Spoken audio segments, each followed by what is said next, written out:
What is going on, guys? Today I bring you round 6 of Open San Sebastian, and last round I got a very tough defeat against 1900, and this time I got paired up against a lower rated opponent. My opponent was Alejandro Spino, a 1289 rated player. I had the white pieces, and let's see how the game went. So I started with d4, my opponent went knight f6, knight c3, d5, and bishop f4.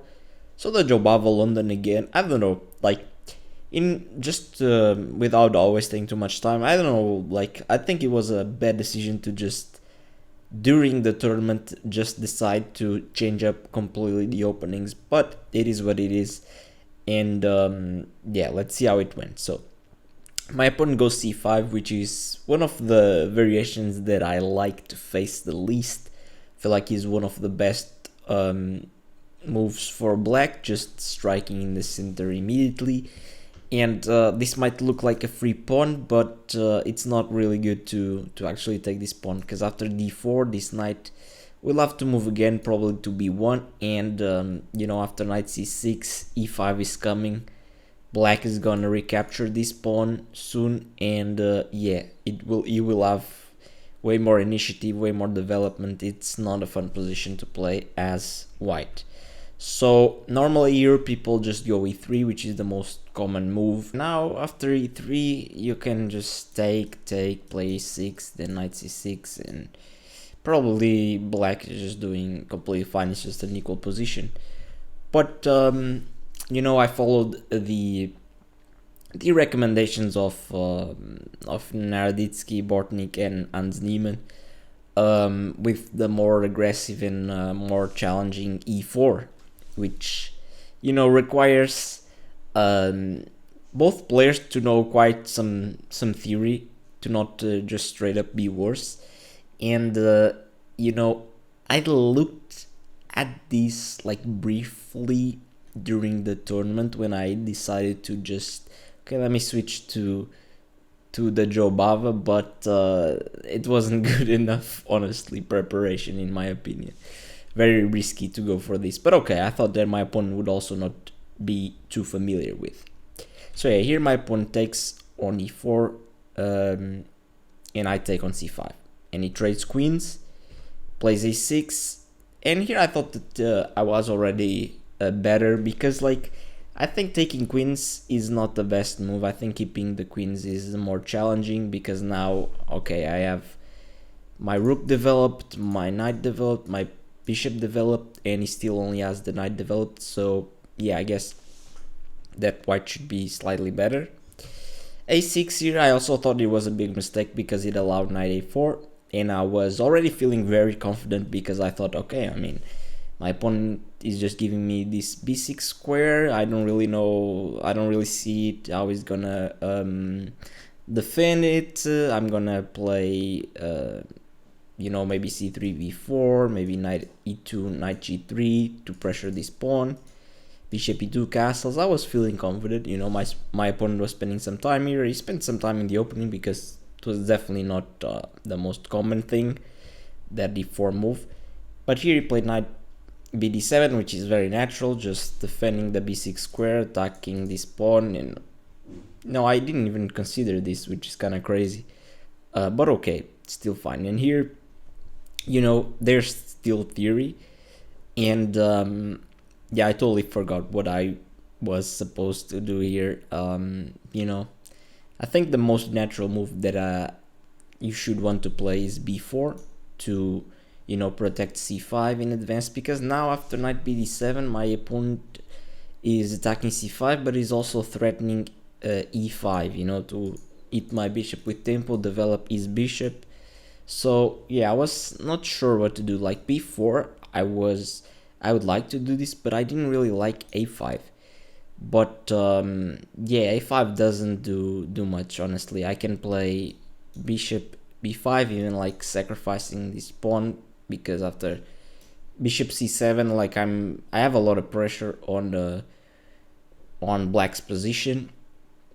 But I could just simply play b5 as well.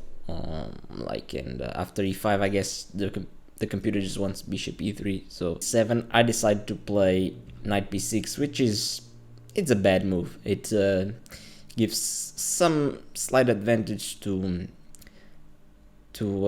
black. Here my opponent of course takes and plays bishop d7, and here the big idea was to put a bishop on c7 and claim that my bishop was gonna be very strong. So yeah, bishop c4 here and e6. So yeah, I would say that now I prefer black for sure after just a few moves, because okay, I mean, like, these pieces are coming out. Like, my position doesn't look that good anymore. The b6 might be a strength in the future, might be a weakness. It's kind of hard to tell, but okay. After e6, I play knight e2, just developing my last minor piece, and my opponent goes bishop c5, 6 with bishop c7, and now my opponent plays rook c8, which it is a very good move, I guess. Yeah, here I was already kind of regretting the knight b6 move. I actually spent quite some time to make that knight b6 move. I just couldn't see anything better, and yeah, I didn't really think that my opponent would have such an active position, and you know, here definitely my opponent, he has the initiative, has the pressure, and yeah, my opponent already has threats, which yeah, it's very unfortunate for me. The most basic threat that my opponent has here, I would say, is bishop takes b6, and after bishop takes b6, rook takes c4. The bishop here is unprotected, and here, you know, I thought I had a tactic, and I spent a lot of time calculating to make sure that there was no shot to actually counter attack. And the move that I was calculating was bishop takes a6, which you can definitely see that the engine doesn't like it, gives advantage for black. But I'm gonna challenge you guys to find the only move that actually punishes bishop a6. There is really only one move that gives a clear advantage to black here, and I would say it's not that easy to spot. So I'm gonna challenge you guys to pause the video and try to find the best move for black after bishop takes a6. 85% of you guys that watch my videos aren't subscribed. If you enjoyed the videos, I would highly appreciate if you could hit that subscribe button. Let's get back into the video. So after bishop takes a6, let's start with the most natural move. So b takes a6 here is not good in view of b7, and this is the big idea, right? The idea is that if you take the bishop, I make a queen, and I should be better. If you move your rook to, let's say, to b8, I just take it, and if you move your king out, I just take the exchange, you take back, and I would say that I am pretty happy with this position being up material. Although, you know, I'm still not completely winning because black is very active and I still am a little bit passive, but okay, I will love this position. Okay, so b takes a6 doesn't really work. I also looked at bishop takes b6 here, and I was like, okay, bishop takes b6, and here if b takes a6, I thought that I thought I had a decent position, honestly. Like, you know, I have a majority on the queen side that can be very, very good in the future. So yeah, I would have to defend c2 somehow with king d2 or even rook c1, something like that. And yeah, then I would bring the bishop back and defend b2 if he attacked with rook b8. So okay, so after bishop takes a6, other logical moves, I don't know, like you can simply just Can simply just play bishop c6, but I guess that we would be very happy with that because we just won a pawn, and now after bishop takes b6, there's no longer this discovered attack. So yeah, I would be very happy with just winning a pawn cleanly. But here's the move that refutes this bishop takes a6 idea, which fortunately I saw, which is rook takes c7. Boom! What a move!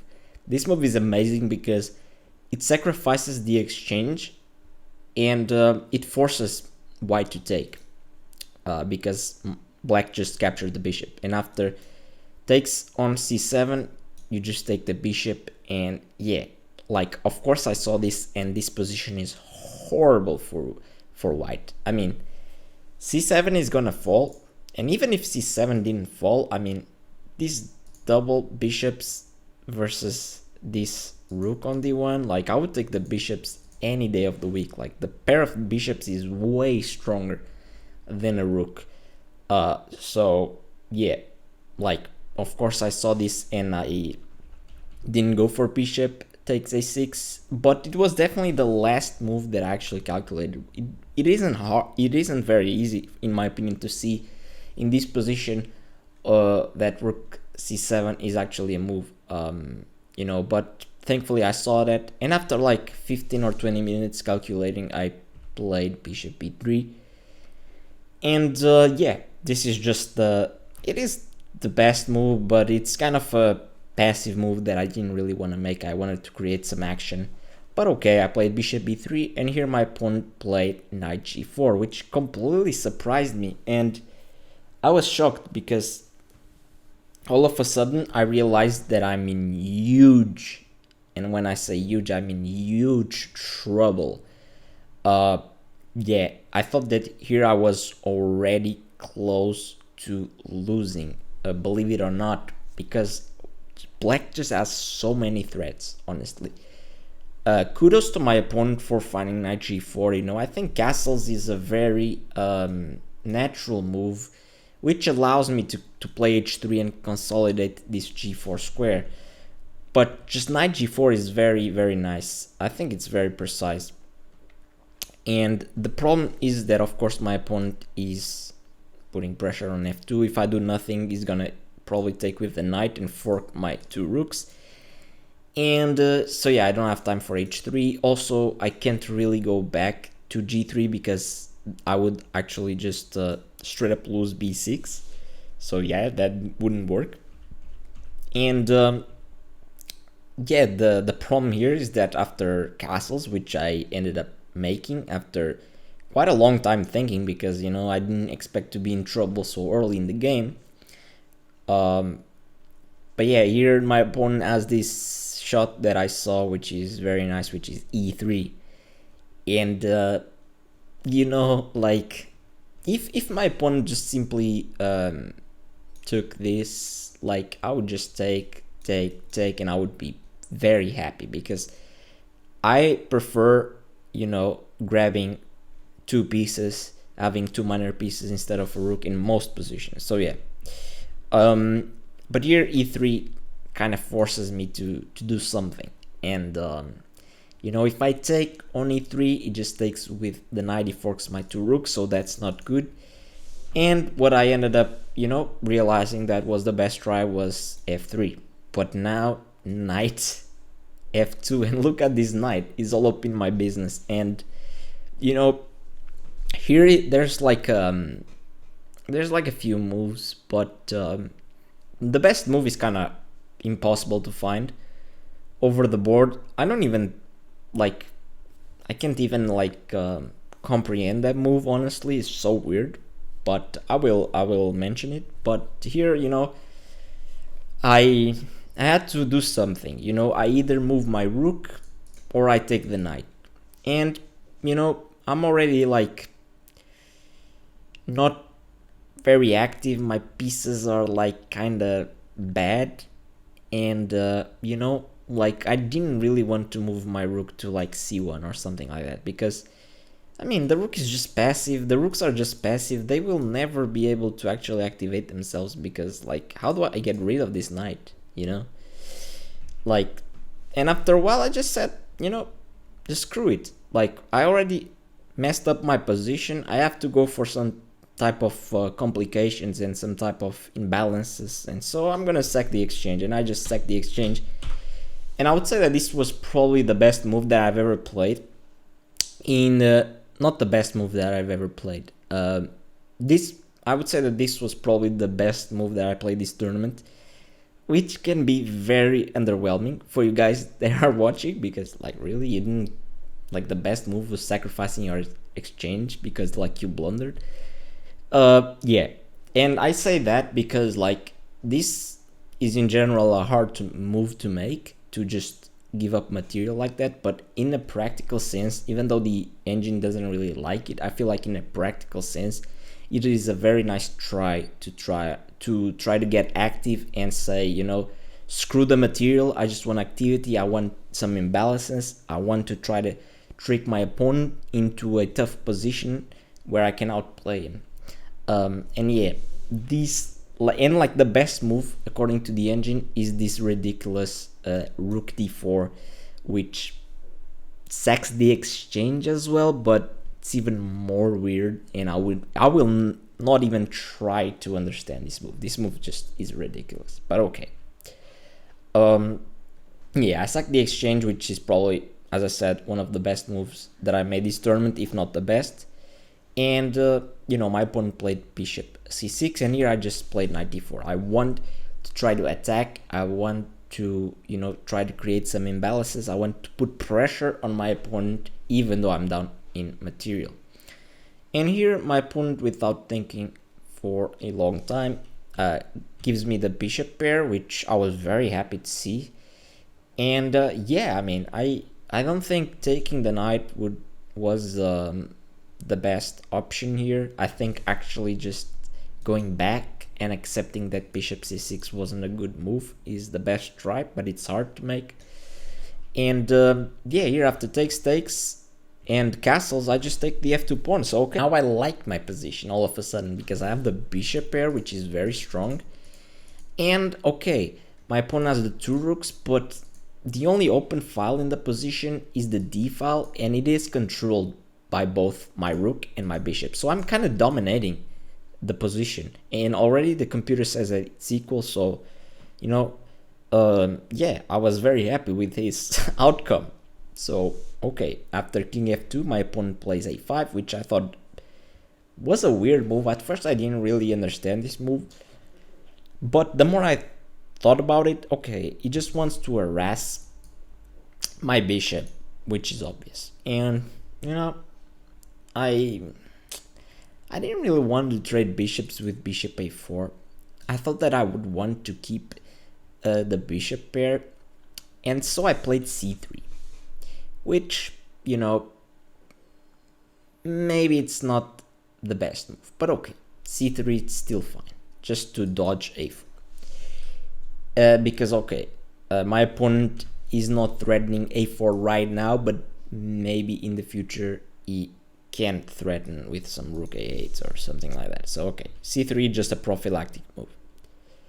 Here my opponent plays rook e8, and here I play also one of the best moves that I played in this tournament, which is, in my opinion, incredible. And this, I'm very proud of this move, honestly, because this is not easy to make, in my opinion. Here I played bishop a4. And yeah, it's kind of ridiculous. I'm very proud because this is the best move, and the idea of this move is very nice. Like, you know, I feel like this is hard because, like, you know, I'm down in material technically, and I'm trading pieces, so that doesn't really make much sense. But the thing is that after takes, this position is super good for white. Like, my bishop and my b6 pawn are 10 times better than one of these rooks, And this rook, my rook is active. I'm already pressuring a5. Like, my pawns are gonna start rolling down the board. And yeah, I would say that this was very hard to make, because in general, like, I could have played bishop a4 here, right? But I didn't. I played c3. And then after rook e8, I played bishop a4. And I'm gonna explain a little bit more why I ended up reaching the conclusion that bishop a4 was very strong. Because here in this position after rook e8, I realized that my opponent is threatening to literally just go e5, e4, and open the e file for his rooks. And that is very bad for me if that happens. If that happens, I would say that black is back in the game, because all of a sudden, if e5 comes, I have to move my rook, and then he can play e4, and then he can take on f3, or if I take, he takes the pawn, and all of a sudden he has the e file for his rooks, and like, he has counterplay.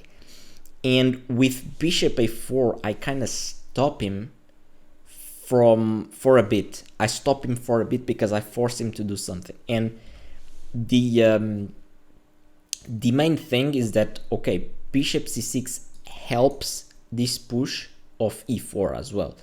And in general, like, my bishop isn't doing much looking at this pawn, so I can easily trade it. And yeah, one thing that I had to calculate, which I thought my opponent would go for, was e5, because e5 looks very scary, because all of a sudden my rook needs to keep guarding this bishop. I do a natural move like rook h4, for example.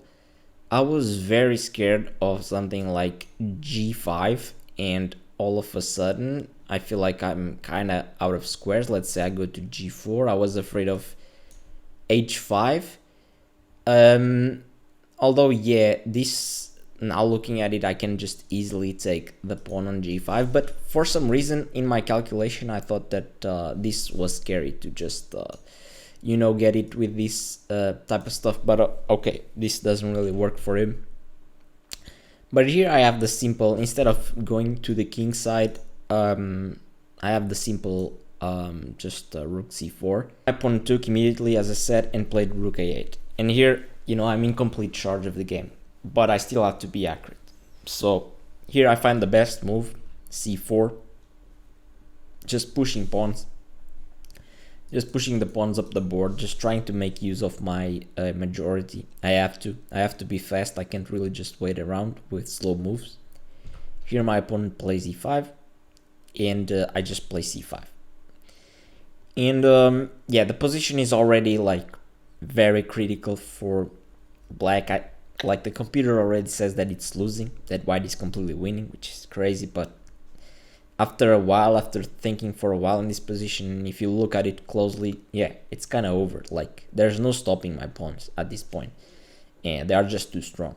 Here my opponent plays rook e6, which looks logical with the idea of going into c6 and picking up the c5 pawn, or at least like distract my rook.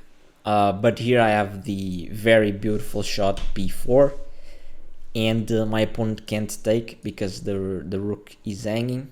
There's a pin here, and yeah, like, it's just too much to handle, you know. There's pretty much no counterplay for black, and my opponent tried e4. You know, he was trying something, and you know, I just took the pawn, because okay, if my opponent takes the rook, this is completely winning. Like, I'm just gonna push a6, sacrifice this pawn, push b7, b8 queen, or c6. It's the same, c6, b7, boom, boom, boom. There's nothing here for black. So yeah, I just took the pawn, and here my opponent played e3, which, yeah, just loses on the spot. I thought that my opponent could actually be tricky with rook e8. I thought this was mildly annoying for me, because like, I saw something like rook a7, and after takes, you would have some checks here, but yeah, I can just go to g3, and he doesn't really have time to create a counter play against my king. I'm just getting all the pawns. So this e3 check move, I just moved to e2, and now he doesn't have any counterplay because like the pawn is actually helping me. His pawn is actually helping me hide my king here. So okay, he played rook e8, and I just played c6, and game over. He resigned. He just realized that okay, there's nothing he can do. Next, I'm gonna take on a8, and then just push b7, b8. So this was one of my best games ever, I would say, because I definitely messed up in the opening, and I just came back from a very hard position, and I just managed to find some really nice creative moves, and I completely outplayed my opponent. I really managed to find a really good plan, and I traded pieces correctly at the end, and I just found these little tactics. I was very proud of this game.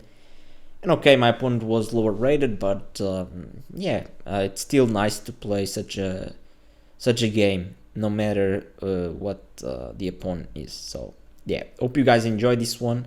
Definitely one of the games that probably my favorite game from the whole tournament. But yeah, hope you guys enjoyed it once again, and I'll see you guys next time. Take care. Bye bye.